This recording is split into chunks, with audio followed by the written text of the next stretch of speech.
Pour commencer ce nouveau rapport d'activité de la saison 2022-2023, nous avons décidé de mettre en avant notre pôle échappé nature, la cabane de Moin sur la commune de Breuil-Magnier. La cabane de Moin est un lieu d'accueil pour le public et les scolaires, mais sert également de lieu de suivi scientifique. La fréquentation du site est en légère augmentation depuis 3 ans et la fréquentation estivale est à la hausse.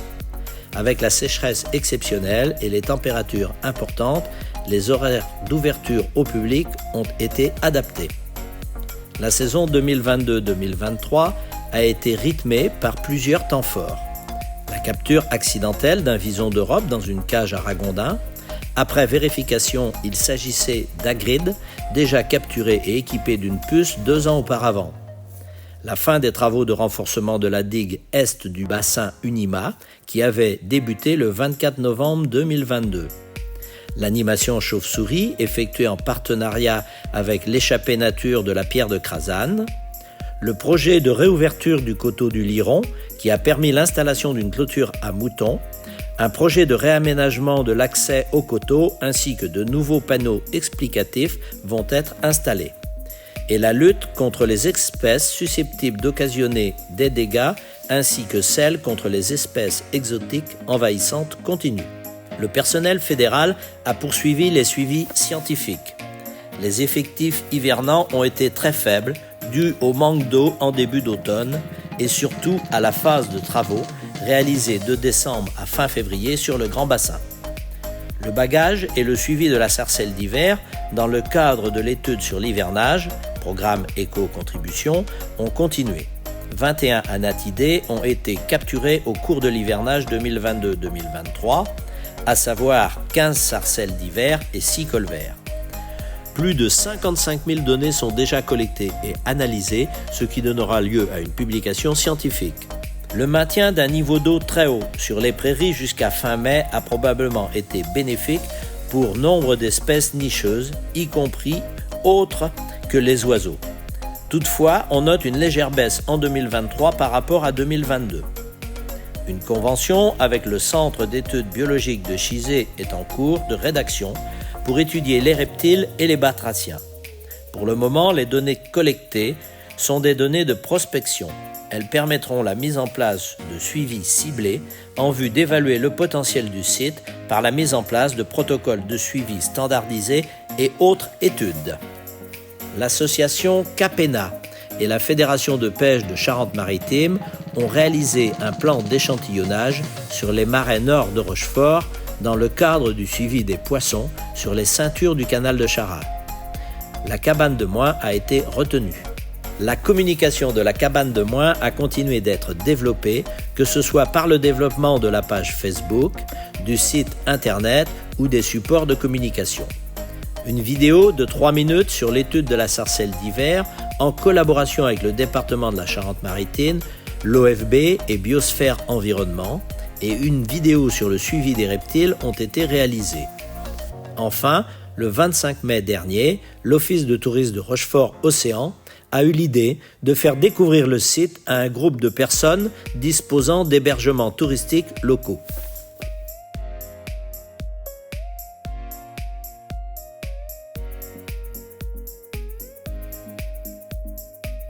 Depuis le 2019, les fédérations départementales des chasseurs ont obtenu des missions supplémentaires, notamment la gestion des ACCA.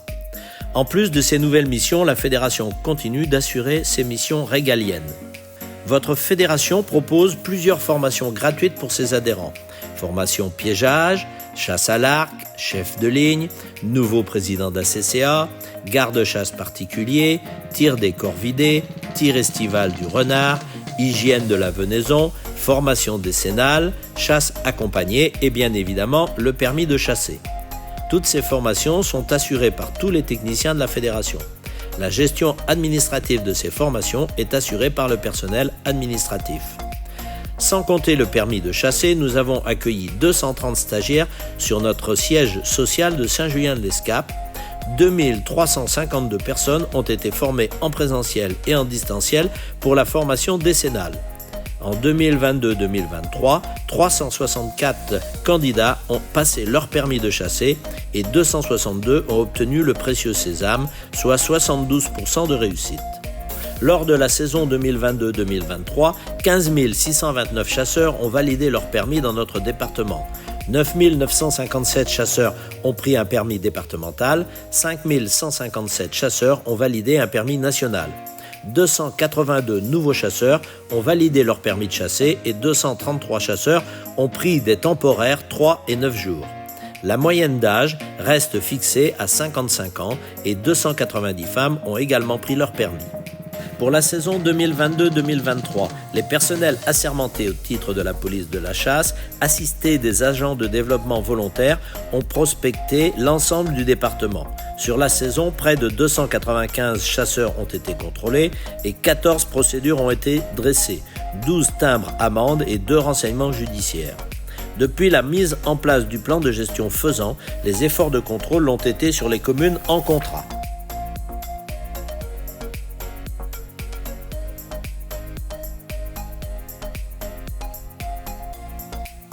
La fédération compte 811 adhérents territoriaux, dont 653 signataires du contrat de service. Elle a accompagné, au sein de ce réseau, 317 contrats faisant niveau 4 à des taux de subvention de l'ordre de 50%.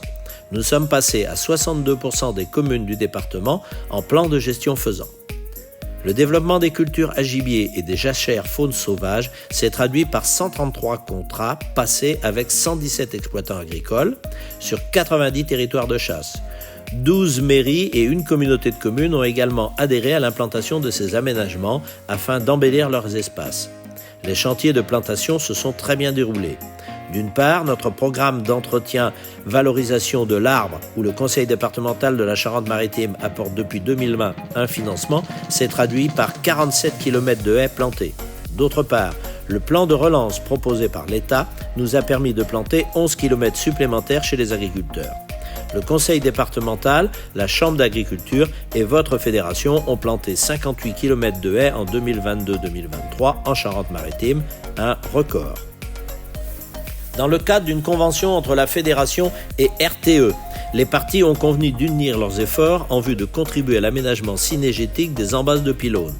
La fédération oriente son investissement sur les communes en convention petit gibier. Ainsi, 54 embases de pylônes sur la région de Mata et sur le bord de Charente ont été aménagées, leur entretien étant désormais géré en interne par un technicien de la fédération. La fédération s'est vue accepter le 1er juin 2020 ses dossiers de demande de subvention au titre de l'éco-contribution. L'OFB et la FNC cofinancent ainsi tout projet biodiversité émanant des fédérations à hauteur de 15 € par chasseur, 10 € de l'OFB et 5 € de la FNC. Les dossiers sont pluriannuels, 3 ans, et visent à valoriser les propriétés acquises en zone humide par les chasseurs et les réserves de chasse des ACCA situées sur les marais de la Seudre et l'ancien golfe de Saint-Onge. Ces projets ambitieux se sont étendus sur 1500 hectares de zones humides de la Charente-Maritime et se sont construits en partenariat avec le Conservatoire des espaces naturels et Biosphère Environnement. Ces travaux d'aménagement ciblent la biodiversité dans son ensemble, à l'image de la passe à poissons installée sur Oléron qui rétablit des connexions pour les anguilles notamment. Votre fédération a répondu à un marché public lancé par la DREAL pour l'élaboration du dossier d'avant-projet de la Réserve naturelle nationale de Bonance. Nous nous sommes associés au CEN en tant que coprestataire. Pour cela, nous avons recruté une chargée de mission pour mener à bien cette étude. Nous avons notamment réalisé une étude scientifique et un état des lieux socio-économiques dans le périmètre d'études établi par la DREAL.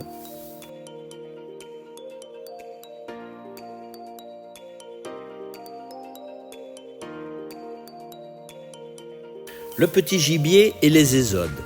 En matière de petit gibier sédentaire de plaine, le développement du nombre de contrats gestion du faisan est spectaculaire. 62% des communes du département sont désormais concernées. Le processus de colonisation et d'installation de populations naturelles de faisans sauvages fait son œuvre à l'image du succès rencontré sur l'île d'Aix où des reprises d'oiseaux sauvages ont été effectuées avec l'aide du service technique. Sur cette petite île de Charente-Maritime dépourvue de carnivores sauvages, cette intervention était nécessaire pour limiter l'accroissement spectaculaire de la population de faisans après la réintroduction de seulement 15 oiseaux en 2018. Le suivi de la faune sauvage a mobilisé l'ensemble du service technique et de nombreux bénévoles pour un suivi sur tout le département, y compris sur les îles de Ré et Oléron. 473 km ont ainsi été suivis selon la méthode des indices kilométriques d'abondance. La connaissance des variations de population de lièvres et de renards est à ce prix. Les autres espèces restent essentiellement connues par le biais des retours de carnet. Le grand gibier et les dégâts. Le suivi des plans de chasse grand gibier constitue toujours le cœur des missions des FDC. Si les populations de cervidés ont connu un développement plutôt maîtrisé, les sangliers ont alors continué leur expansion. Les réattributions hebdomadaires de bracelets sangliers et les remboursements des dispositifs de marquage non utilisés ont été reconduits pour encourager la pression de chasse. La fédération se doit aussi de veiller à l'équilibre agro-sylvo-cénégétique. 133 contrats permettant aux ACCA et aux viticulteurs de réduire l'impact des dégâts de chevreuil ont été signés. 498 dossiers traités sur l'ensemble du département. Indispensable au traitement des dossiers d'indemnisation, la phase d'estimation amiable est menée à bien par une équipe de 10 estimateurs coordonnés par la fédération.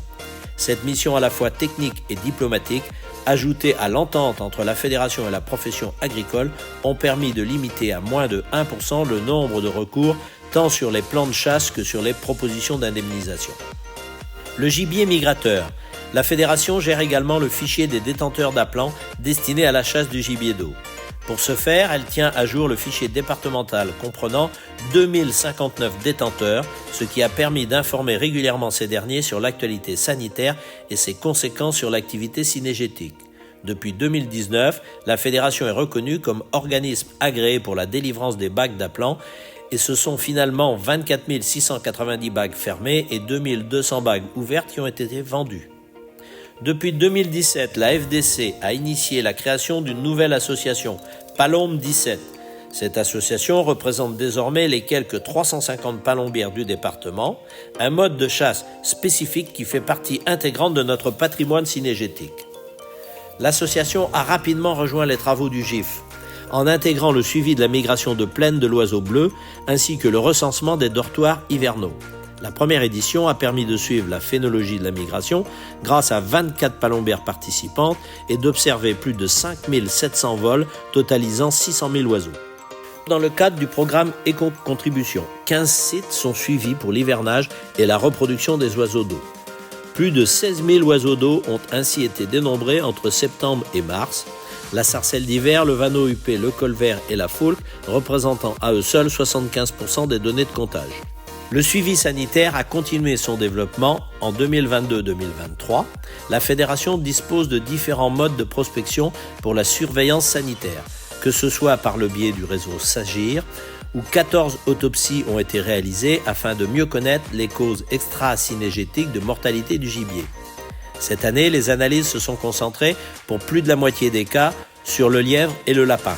Les résultats montrent que 36% de la mortalité est d'origine parasitaire, 29% bactérienne, 21% traumatique, 7% virale et les derniers où aucun agent causal n'a été déterminé. Il est à noter que les analyses nous ont également révélé des cas de paramyxovirose, également appelée Newcastle, sur les populations de tourterelles turques. Dans le cadre de Sylvatube, 15 blaireaux collectés sur les bords de route ont été analysés, dont 2 étaient positifs sur la commune de Neuillac. Dans le cadre de la surveillance programmée, ce sont 111 sangliers et 68 blaireaux qui ont été analysés, 5 sangliers ont été contrôlés positifs ainsi que 17 blaireaux. Dans le cadre de l'influenza aviaire, le réseau SAGIR renforcé a été particulièrement sollicité cette saison avec 101 signalements auprès de l'OFB et de la FDC 17 concernant 157 oiseaux dont 115 ont pu être collectés. 12 oiseaux appartenant aux espèces foot-bassan, goéland argenté et cygne tuberculé ont été testés positifs. À noter également un foyer d'influenza aviaire dans une basse-cour à Comores-Royal qui n'a pas entraîné d'interdiction de chasse. Dans le cadre des formations à l'examen initial de la venaison, ce sont 38 nouveaux examinateurs qui sont venus gonfler les rangs des 876 personnes formées au 30 juin 2023.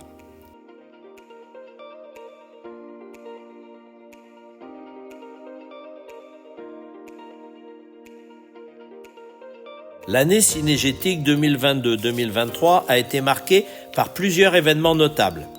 Comme chaque année, en juillet, nous avons participé à la fête de la chasse à Saint-Hilaire-du-Bois. Nous avons également été présents aux portes ouvertes de l'armurerie Svec pendant 2 jours, à la fête de la terre organisée par les jeunes agriculteurs de Charente-Maritime à Aigrefeuille-d'Aunis en août et au week-end de la chasse à Décathlon-Sainte mis en place avant l'ouverture. L'édition 2022 de notre partenariat avec le lycée hôtelier de La Rochelle a de nouveau pu avoir lieu. Sur le même fonctionnement que les années précédentes, la valorisation de la venaison de gibier a été le point d'ordre. La fédération a fourni la venaison locale au lycée afin que les jeunes en formation se chargent de préparer et de cuisiner la viande mise à disposition. D'autre part, notre technicien spécialisé dans le suivi sanitaire de la faune sauvage a également donné une conférence à destination des élèves de l'établissement, comme habituellement. Début 2023 a eu lieu un événement particulier et inédit. Afin de mettre la chasse au gibier d'eau à l'honneur, la fédération a organisé en mars 2023 une réunion spéciale gibier d'eau à la salle du sémaphore de Bourse-Franc-le-Chaput. Lors de cette demi-journée, des associations spécialisées et les syndicats de marais ont pu présenter leur structure devant le public. De plus, les techniciens du pôle migrateur gibier d'eau et zones humides de la Fédération ont mis ces quelques heures à profit pour présenter les réglementations d'installation chasse de nuit, le bilan suivi sanitaire de l'année écoulée et les résultats des études scientifiques menées depuis quelque temps. Bilan de cette demi-journée, une salle largement remplie de plus de 200 personnes. Pour promouvoir les différentes campagnes de la Fédération, notre service communication a mis en place un bon nombre d'éléments. Au même titre que la saison précédente, l'offre de parrainage a de nouveau été proposée. La Fédération a également développé davantage sa campagne chasse-vacances et son offre formation permis de chasser à 0 €. De plus, comme à son habitude, nous avons pu retrouver tout au long de l'année les actualités de notre structure sur son site internet, mais également au sein de l'agriculteur charentais et de la revue régionale Chasseurs en Nouvelle-Aquitaine. À l'occasion de la journée des zones humides en février dernier, nous avons mis en avant, à travers une vidéo et une bâche informative, les actions de restauration effectuées tout au long de l'année. Depuis quelques années, la communication est un pôle en plein essor au sein de la Fédération et nous souhaitons que cela continue de se développer.